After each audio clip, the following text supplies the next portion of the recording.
গণতন্ত্ৰৰ জয়গানেৰে দেশে আজি উদযাপন কৰিছে গণৰাজ্য দিৱস। নীল আকাশত উৰিলে তিৰংগা পতাকা। সমগ্ৰ দেশৰ লগতে মৰিগাঁও জিলা প্ৰশাসনৰ উদ্যোগত অনুষ্ঠিত হয় ৭২ সংখ্যক গণৰাজ্য দিৱস।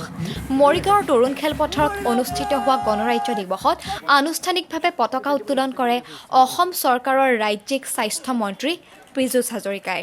পতাকা উত্তোলন কৰি মন্ত্ৰীগৰাকীয়ে কেন্দ্ৰীয় আৰু ৰাজ্যিক চৰকাৰৰ উন্নয়নমূলক আঁচনিসমূহৰ ওপৰত ভাষণ প্ৰদান কৰাৰ লগতে জিলা আৰক্ষী আৰু বিদ্যালয় মহাবিদ্যালয়সমূহৰ ছাত্ৰ-ছাত্ৰীসকলে কৰা পেৰেডৰ অভিবাদন জনায়।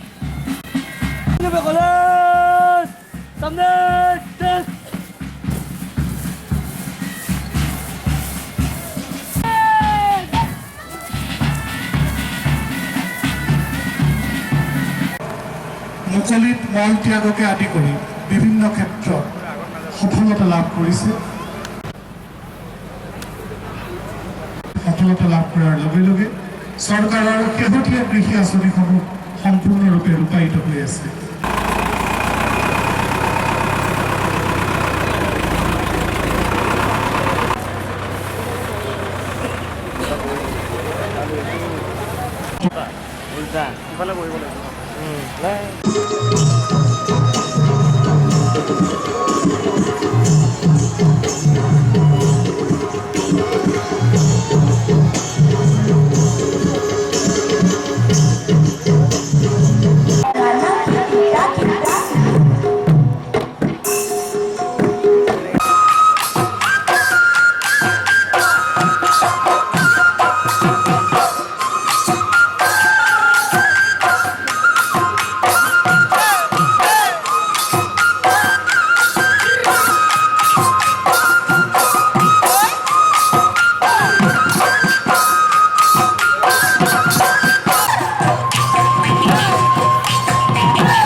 পৰাধীন জাতি হিচাপে জীৱন অতিবাহিত কৰিব লগা হৈছিল। প্ৰবলপ্ৰতাপী ব্ৰিটিছক 200 বছৰীয়া ৰাজত্বৰ পাছত আমি ভাৰতবৰ্ষৰ পৰা খেদিবলৈকে সক্ষম হৈছিলোঁ। 200 বছৰ কাল আমি ব্ৰিটিছৰ তলত জীৱন যাপন কৰিব লগা হৈছিলে। মহামানৱ মহাত্মা গান্ধী,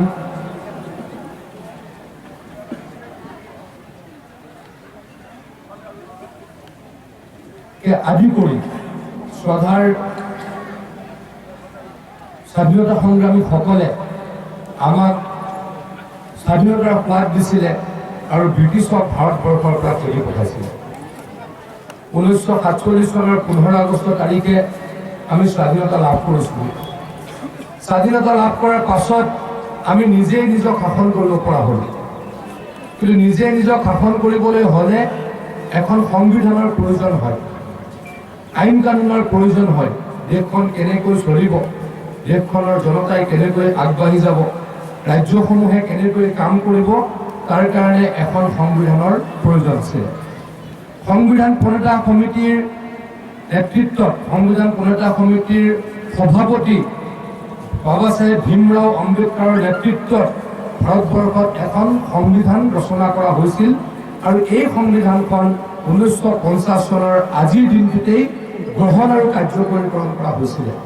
আৰু সেইটোৱে হৈছে গণতন্ত্ৰ দিৱসৰ অতি গুৰুত্বপূৰ্ণ তাৎপৰ্য। নিউজ ডেস্ক ৰিপৰ্ট, মৰিগাঁও সংবাদ।